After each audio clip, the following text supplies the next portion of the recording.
पदार्थ खूप चविष्ट, हेल्दी आणि नाश्त्यासाठी खूप उत्तम पर्याय आहे. खूप छान होतो, खूप झटपट होतं, कमी तेलात आणि चवीला खूप भन्नाट लागतो. नक्की करून बघा. एकदम लुसलुशीत हा पदार्थ होतो. खूप मस्त होतो आणि जे लोकं डाएट करतात त्यांच्यासाठी सुद्धा हा खूपच मस्त आहे. चला तर याची रेसिपी काय आहे ते बघूया. नमस्कार, कोमल रेसिपीजमध्ये तुम्हा सर्वांचं स्वागत आहे. आज आपण मुगाची डाळ जी बनवताना कणी तयार होते त्या कणीपासून हा चिल्ला बनवणार आहोत. खूप छान होतो, खूप चविष्ट होतं. इथे मी 2 तास ही कणी भिजत घातली आहे. सालीसकट ही कणी आहे. खूप छान आणि फायबर, खूप पौष्टिक असा हा चिल्ला तयार होतो. हे चांगलं बारीक वाटून घ्यायचं. वाटताना याच्यात 4-5 लसूण पाकळ्या घालायच्या. तिखट किती हवं आहे त्याप्रमाणे हिरवी मिरची आणि अद्रकचा तुकडा घालायचा एक छोटासा आणि हे चांगलं बारीक वाटून घ्यायचं. मग यामध्ये चवीनुसार मीठ घालून घ्यायचं आणि चांगलं मिक्स करून घ्यायचं. मग तुम्हाला चिल्ला किती पातळ हवा आहे किंवा जाड हवा आहे त्याप्रमाणे तुम्ही तव्यावरती, डोसा तव्यावरती किंवा आपल्या साध्या तव्यावरती सुद्धा सहज निघतो. इथे मी तव्यावरती थोडंसं तेल घालून घेतलं आहे. तवा पहिला चांगला गरम करून घेतला, नंतर गॅस मिडियम ठेवला. आता यामध्ये हे पीठ घालून घ्यायचं आणि गॅस बारीकच ठेवायचा आणि वरतून झाकण ठेवून द्यायचं.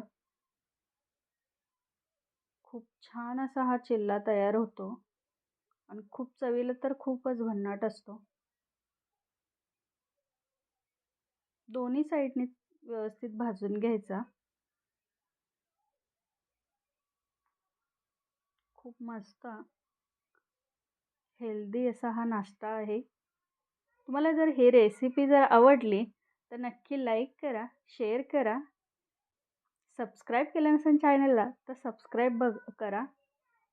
तुम्ही बघू शकता की जो आपण चिल्ला तयार केला त्याला किती छान अशी जाळी तयार झाली आहे. ज्यावेळेस पीठ पॅनमध्ये टाकतो पळीने किंवा जे तुमच्याकडे चमचा आहे त्याने, त्यावेळेस व्यवस्थित हलक्या हाताने पसरून घ्यायचं.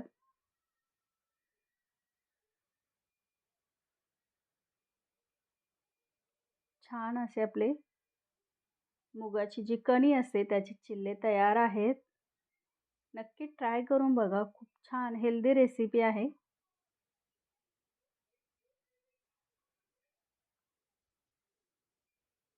मस्त गरमागरम आणि किती छान लुसलुशीत झालेत. तुम्ही बघू शकता. खूप झटपट होतात हे बनवायला. अजिबात तव्याला चिकटत नाही. तुम्ही हे असेही खाऊ शकता किंवा खोबऱ्याची जी चटणी बनवतो त्याच्यासोबत सुद्धा खाऊ शकता. असे खायला सुद्धा खूप छान लागतात हे. ही रेसिपी कशी वाटली नक्की कमेंट करून सांगा. थँक्यू.